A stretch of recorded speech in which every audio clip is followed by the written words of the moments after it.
40 টাকা হালি আমি পরশু দিন নিছি 40 টাকা হালি। আজকে আজকে আজকে মনে করেন 80 টাকা। তাহলে আমি একটা রোজা গেল আমি এইভাবে কি চলা যায়? এক ডাবল বেড়ে গেছে। লেবুর বড় ভালোগুলো কিনছি আমি 60 টাকা, এখন ওই রয়েছে 100 টাকা। যে আমি 10 টাকা 5 টাকা আমাদের ব্যবধানে সত্যি হইতে পারে, কিন্তু ডাবল করে হইলে তো আমাদের ব্যবধানে অনেক ডিফারেন্স হয়ে যায়। কারণ আমরা এ প্রত্যেক দিনের বাজার দিন করতে পারি না। আমাদের মাসিক বেতন হয়েছে 12 থেকে 13,000 টাকা, অতিরিক্ত 14,000 টাকা। আমাদের এই বাজার লাগে এতগুলি বাজার থেকে আমরা ঘর ভাড়া দিতে হয় 10,000 টাকা। আমরা কিভাবে চলি বলেন? একদিন মানে রোজা আসলেই আসলে এই ঘটনাগুলো শুরু হয়ে যায়।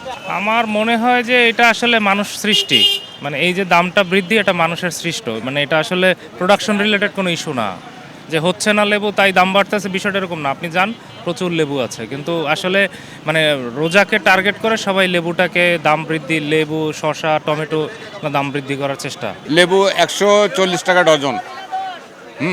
সবচেয়ে বেশি হাই হয়ে গেছে এই লেবুর দাম।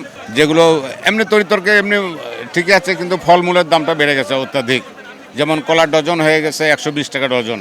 চাম্পা কলা যেটা ছিল আগে 60 টাকা, ডবল দাম হয়ে গেছে। হ্যাঁ, অন্যান্য তরিতরকারির দাম মোটামুটি রিজনেবল আছে, কিন্তু এই সমস্ত জিনিসগুলো বেড়ে গেছে আর কি। হ্যাঁ, টুকিটাকি।